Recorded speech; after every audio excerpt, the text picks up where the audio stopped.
அலைகள் ஓய்வதில்லை திரைப்படத்துல அறிமுகமாகும் போதே முதல் படத்துல இப்படி ஒரு நடிப்பான்னு எல்லாரையும் வியக்க வச்சவர் நடிகர் கார்த்திக். பாரதி ராஜாவோட அறிமுகம்ன்றதுனால இயல்பாவே எல்லாருக்கும் அவர் மேல அதிக எதிர்பார்ப்பு இருந்தது. அதை சரியா பயன்படுத்திக்கிட்டு தமிழ் சினிமாவோட நவரச நாயகனா வலம் வந்தாரு. அதுக்கு பிறகு பல பிளாக்பஸ்டர் படங்களை கொடுத்த கார்த்திக் சினிமா விட்டு விலகி இருந்தாரு. திரும்பவும் ரீஎன்ட்ரி கொடுத்த கார்த்திக் அவர் நடிப்புல வெளிவந்து வெற்றி பெற்ற அமரன் திரைப்படத்தோட 2வது பாகத்துல இப்ப ஹீரோவா நடிக்க கமிட் ஆயிருக்கு. தமிழ் சினிமாவில அலைகள் ஓய்வதில்லை படம் மூலமா ஹீரோவா அறிமுகமானவர் நடிகர் கார்த்திக். அதோட அந்த படத்துக்காக சிறந்த நடிகருக்கான மாநில அரசு விருதையும் வாங்கி எல்லாரையும் ஆச்சரியப்பட வச்சாரு. அதனால அவருக்கு தொடர்ந்து ஏகப்பட்ட படங்கள்ல நடிகரத்துக்கான வாய்ப்புகள் கிடைச்சிக்கிட்டே இருந்தது.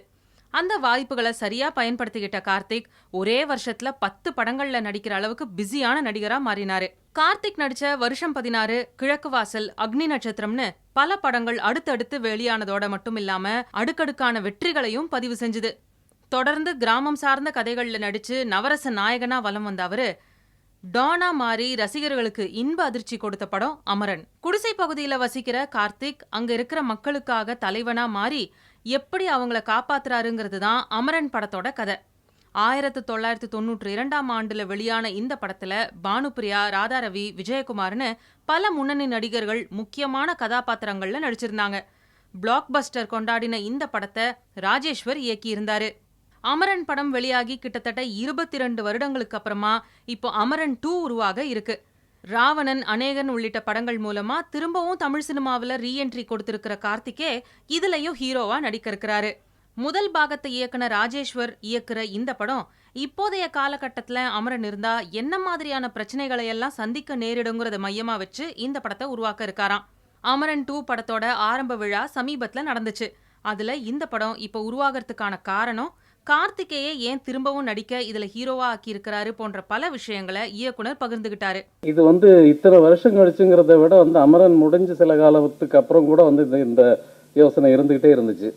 அதுக்குண்டான சில வாய்ப்பு வசதிகள் என்ன, அவர் ஒரு இதில் பிஸியாக இருந்துட்டு இருந்தார், நான் வேற ஒரு படங்களில் பிஸியாக இருந்துட்டு இருந்தேன். ஆனாலும் 2 பேருக்குமே அந்த back of our mind it was always there to make up sequel to this. இயக்குனருக்கு அப்புறமா வழக்கமான ஜாலி மொழியில அமரன் 2 பத்தி நவரச நாயகன் கார்த்திக்கும் நிறைய விஷயங்களை பேசினாரு. ஒரு ஓப்பனிங் ஹெவன்ஸ் கேட் மாதிரி என்னுடைய நண்பர் இயக்குனர் திரு ராஜேஸ்வர் அவர்கள் மீண்டும் ஹீரோவாக அறிமுகப்படுத்தும் போது all I can say is I'll do my best, my friend. Amaran பொறுத்தவரை அது எந்த நேரத்தில் இயக்குனர் அவர்கள் அமரன் பேர் வச்சாலும் forever. அது அந்த டிஃபரன்ஸே தெரியல, நல்ல வேலை. ஸோ அப்போவே I think Amaran was ahead of its time அப்போவே. ஸோ அது இப்போவும் நம்ம பார்க்கும்போது நான் சமீபத்தை திரும்பி பார்த்தோம்.